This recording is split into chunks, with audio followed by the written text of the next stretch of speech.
You think discipline is supposed to feel powerful. You think once you finally start waking up early, working consistently, showing up for your goals, life should begin to feel lighter, easier, more certain. But something strange happens instead. You begin doing the right things, and somehow you feel worse. More pressure, more frustration, more doubt. The routine feels repetitive, the progress feels invisible, the reward never seems to arrive. And slowly, a thought begins forming in your mind. Maybe this isn't working. That thought has destroyed more progress than laziness ever could, because most people don't quit discipline when it's easy. They quit during the phase where discipline feels like failure. And if you don't understand that phase, you will misinterpret it. You will believe the discomfort means the process is broken. You will believe the frustration means you are not improving. You will believe the lack of results means the effort is pointless. But the truth is far more unsettling.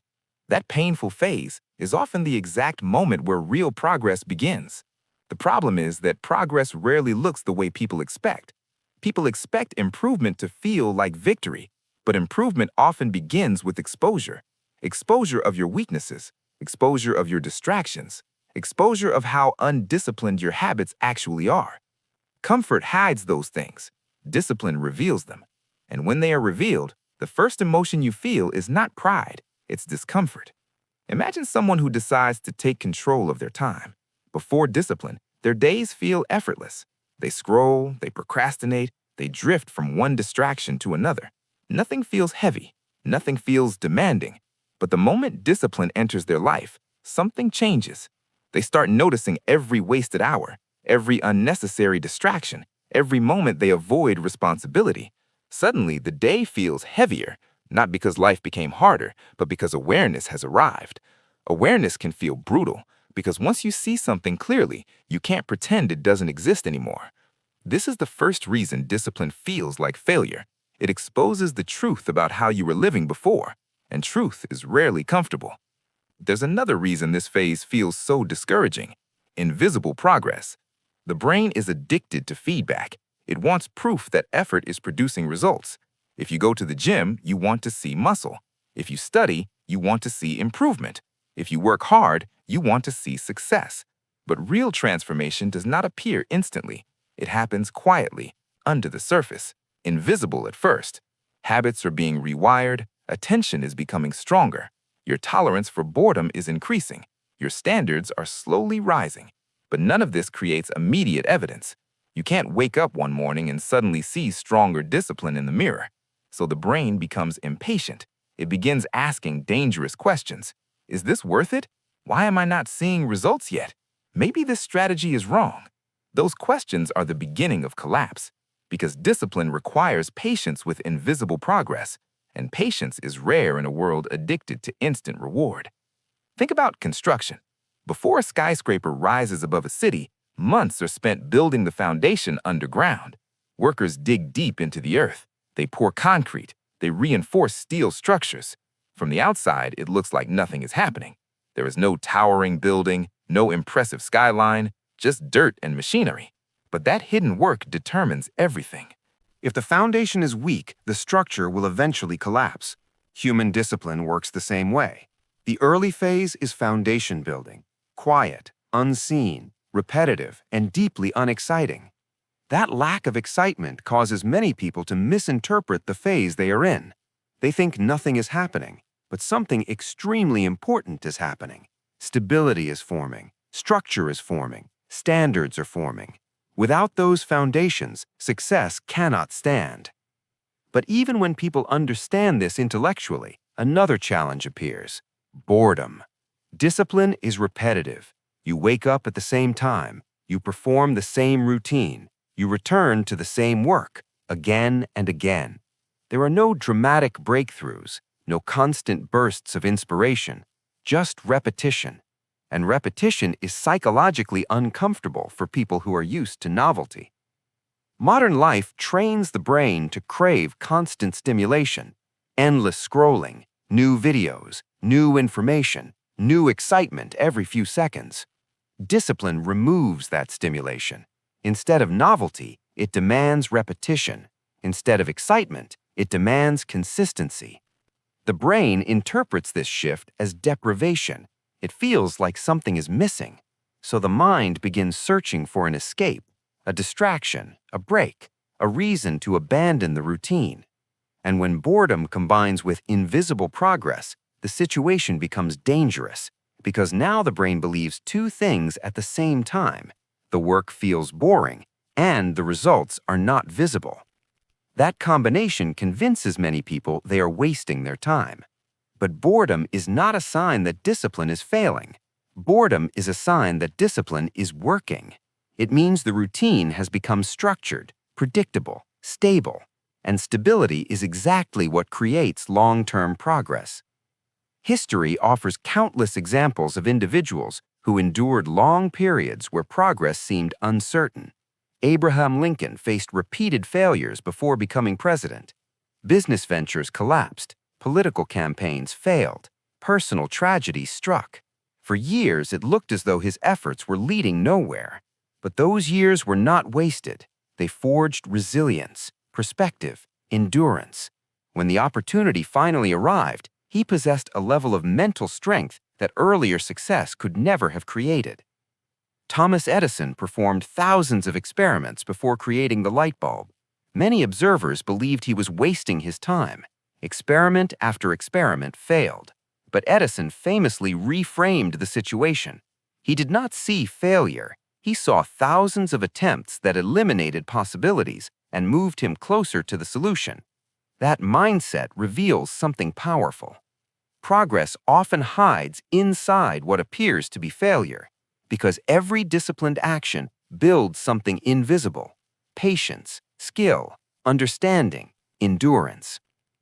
But there is another psychological trap hidden in this phase: the conflict between identity and motivation.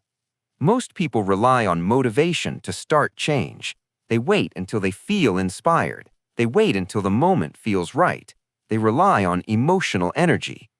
But motivation is temporary. It rises quickly and disappears just as fast. Identity, however, operates differently. Identity does not ask how you feel. Identity asks who you are. A person who sees themselves as disciplined behaves differently than someone who relies on motivation. They do the work whether they feel inspired or not. They follow the routine whether it feels exciting or boring. They maintain standards even when progress is invisible, because the behavior is no longer a temporary effort. It is an expression of identity. But identity transformation is slow, and during the transition, something uncomfortable happens. Your old identity still exists. You still remember the person who procrastinated, the person who avoided responsibility, the person who relied on distraction. At the same time, you are attempting to build a new identity: disciplined, focused, consistent. The conflict between those identities creates internal tension, and that tension can feel like failure, but it is actually evidence that transformation is happening. Steel is forged through pressure and heat. Without pressure, it remains weak. Without heat, it cannot change shape. Human character follows the same principle. Discipline places pressure on the old version of you, and that pressure feels uncomfortable, but it is necessary for transformation. There is also a social cost to this phase that few people discuss: the loneliness of standards. When you begin demanding more from yourself, your environment often remains the same. Friends may continue living casually. Coworkers may continue avoiding effort. Your surroundings may still prioritize comfort, but you are no longer comfortable with that lifestyle. You begin waking earlier, working harder, saying no to distractions, and slowly you begin separating from the environment you once fit into. This separation can feel isolating because discipline does not always receive immediate applause. People celebrate visible success, but they rarely celebrate the quiet routine that creates it. You may work in silence for months before anyone notices a difference. During that time, doubt can grow. You might question whether the sacrifice is worth it. But the people who eventually achieve extraordinary outcomes are not the ones who avoided this loneliness. They are the ones who endured it. Because standards are rarely popular. Standards are demanding. Standards are inconvenient. Standards require saying no to things others accept. But standards are also what separate ordinary lives from extraordinary ones. Eventually, something remarkable begins to happen. the invisible progress becomes visible. Focus becomes easier. Discipline becomes automatic. The routine no longer feels like effort. It feels normal. The results that once seemed distant begin appearing naturally. But by that point, something else has already changed. You. Because the real victory of discipline is not the external result. It is the internal transformation. The moment where consistency becomes your default. The moment where you stop negotiating with yourself. The moment where discipline stops feeling like a struggle and becomes part of who you are. But reaching that point requires surviving the phase where everything feels uncertain, the phase where progress is invisible, the phase where boredom is constant, the phase where your mind tries to convince you that the effort is pointless. That phase is not a warning sign. It is a test of interpretation.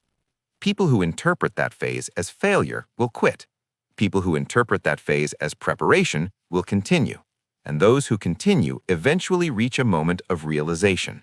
The struggle was never proof that the process was broken. It was proof that the process was working. So if you are currently in a phase where discipline feels heavy, where the routine feels repetitive, where the results feel delayed, understand something important. You are not necessarily failing. You may simply be standing in the most misunderstood phase of growth, the phase where progress hides beneath the surface, the phase where character is being built quietly, the phase where most people leave.